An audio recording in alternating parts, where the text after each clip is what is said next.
నమస్కారం అండి. నా పేరు హారిక. నేను నంద్యాల డిస్టిక్‌లో కమ్యూనిటీ హెల్త్ ఆఫీసర్‌గా పనిచేస్తూ ఉన్నాను. ఈరోజు మేము అజిటేషన్‌లో భాగంగా నిరవధిక సమ్మె ఈరోజు 15వ రోజుకు చేరుకుంది. అయినా కానీ మాకు ఎటువంటి సానుకూల స్పందన అనేది లభించడం లేదు.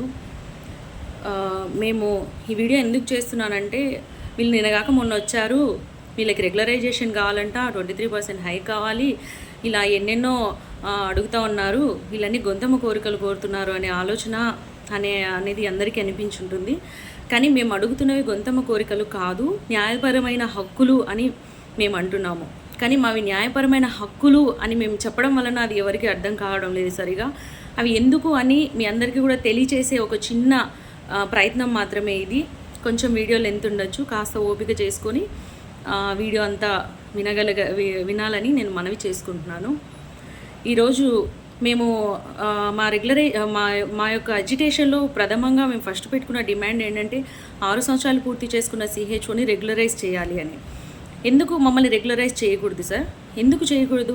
గత 15 ఏళ్ల నుంచి బీఎస్సీ నర్సింగ్ కంప్లీట్ చేసిన వాళ్ళకి ఏ ఒక్క రెగ్యులర్ నోటిఫికేషన్ కూడా లేదు గవర్నమెంట్ నుంచి. ఉన్న కాంట్రాక్ట్ పోస్టులు, స్టాఫ్ నర్స్ పోస్టులే వదులుతారు.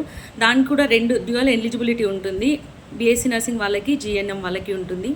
ఆల్రెడీ అవుట్సోర్సింగ్లో కాంట్రాక్ట్ చేస్తూ ఉన్న వాళ్ళకి పాయింట్స్ యాడ్ అవుతాయి.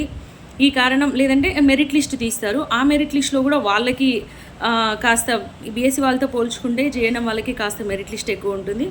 వాళ్ళకి ఏ కారణాల చేతనైనా కానీ మాకంటే ఎక్కువ పోస్టులు దానికే వెళ్ళిపోతాయి, జీఎన్ఎం వాళ్ళకి వెళ్ళిపోతాయి. తర్వాత మాకు ఎటువంటి రెగ్యులర్ నోటిఫికేషన్ లేదు. మా బీఎస్సీ నర్సింగ్ చదువుకున్న వాళ్ళకి కేవలం బీఎస్సీ నర్సింగ్ మాత్రమే అర్హత కలిగిన ఏకైక జాబ్ ఒకటి సిహెచ్ఓ. అది ఒకటి మాకు కొంచెం హ్యాపీగా అనిపించిన విషయం. దానికి కూడా మీరు ప్రాపర్గా నోటిఫికేషన్ ఇచ్చారు, మేము అప్లై చేసుకొని తర్వాత ఎగ్జామ్ కండక్ట్ చేశారు. దాని తర్వాత ట్రైనింగ్ ఇచ్చారు. ఎగ్జామ్ కండక్ట్ చేసి సెలెక్ట్ అయిన వాళ్ళకి ట్రైనింగ్ ఇచ్చి 6 months బ్రిడ్జ్ కోర్సు ట్రైనింగ్ ఇచ్చిన తర్వాత మళ్ళీ ఎగ్జామ్ కండక్ట్ చేసి దాంట్లో సెలెక్ట్ అయిన వాళ్ళకి మాత్రం మీరు వేకెన్సీ చూపించి మమ్మల్ని రిక్రూట్ చేశారు సార్.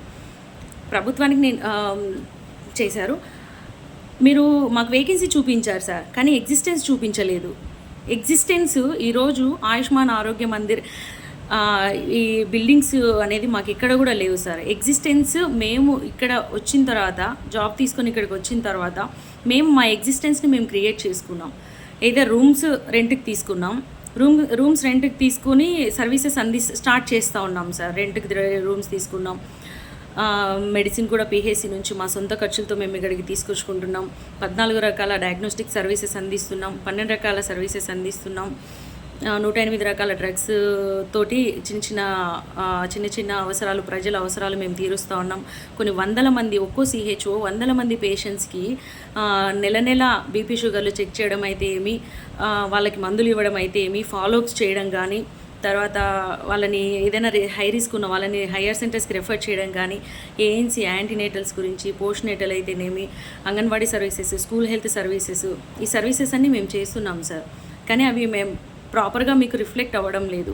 ఎందుకంటే మాకు ప్రాపర్గా నిర్దిష్టమైన జాబ్ చార్ట్ లేదు సార్. అది మేము చేశాము అని మా వర్క్ని మేము రిఫ్లెక్ట్ చేసుకోవడానికి మాకు నిర్దిష్టమైన జాబ్ చార్ట్ లేదు. జాబ్ చార్ట్ ఎందుకు లేదంటే మేము రెగ్యులర్ ఎంప్లాయీస్ కాదు కాబట్టి. ఈరోజు సిస్టంలో ప్రతి ఒక్క చోట గ్రౌండ్ లెవెల్లో ప్రతి చోట మేము ఫేస్ చేస్తున్నది ఏంటంటే, మేము ఎన్హెచ్ఎం ఎంప్లాయీస్, మేము కాంట్రాక్ట్ ఎంప్లాయీస్. ఇక్కడ CHO team leader team work చేయాల్సి ఉంటుంది.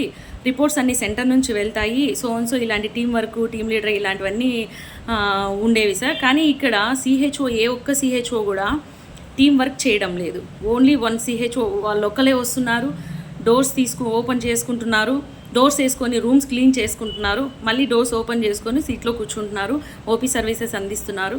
మధ్యాహ్నం నుంచి అందరూ కూడా ఫీల్డ్ సర్వీసెస్ అందిస్తూ ఉన్నారు. ఇక్కడ టీం ఎక్కడుంది సార్? టీమే లేదు. మేము ఇండివిజువల్గా సర్వీసెస్ చేస్తూ ఉన్నాం. ఈ సిహెచ్ఓ క్యాడర్ కొత్తగా రావడం వలన, మేము కాంట్రాక్ట్ ఎంప్లాయీస్ కావడం వలన, ఎన్హెచ్ఎం కావడం వలన మేము ఈరోజు సిస్టంలో ఒక ఫారెన్ బాడీ లాగా ఉన్నాం. మేము మాత్రమే సపరేట్ అన్నట్లు మేము ఒక ఫారెన్ బాడీస్ లాగా ఉన్నాం. నిన్న Satyakumar sir, health minister Satyakumar sir మాట్లాడిన మాటలకి మాకు అర్థమైంది ఏంటంటే, మేము గ్రౌండ్ లెవెల్లోనే కాదు, గవర్నమెంట్ కూడా ఫారెన్ బాడీసే అనే ఫీలింగ్ మాకు వచ్చింది సార్. మీరు మాట్లాడిన మాటలు మమ్మల్ని చాలా అవమానాలకి, ఆందోళనకి, ఆవేదనకి గురి చేస్తూ ఉన్నాయి. మేము ఎగ్జిస్టెన్స్ క్రియేట్ చేసుకున్నాం. ఈరోజు ఆయుష్మాన్ ఆరోగ్య మందిర్ ఎగ్జిస్టెన్స్ క్రియేట్ చేసుకొని ఇన్ని సర్వీసెస్ మేము చేస్తూ ఉన్నాం.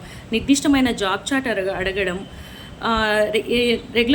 రెగ్యులరైజేషన్ అడగడం న్యాయపరమైన హక్కు కాదంటారా సార్? ఆయుష్మాన్ ఆరోగ్య మందిర్ సెంట్రల్ గవర్నమెంట్ ఇచ్చిన గైడ్లైన్స్ ప్రకారం మమ్మల్ని రెగ్యులరైజ్ చేయాలనేసి ఉంది.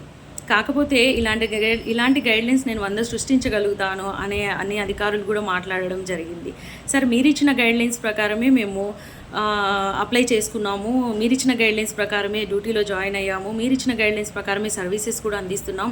మరి మీరు ఇచ్చిన గైడ్లైన్స్ ప్రకారం మేము రెగ్యులరైజేషన్ అడగకూడదంటారా సార్? ఇది న్యాయపరమైన హక్కు కాదంటారా?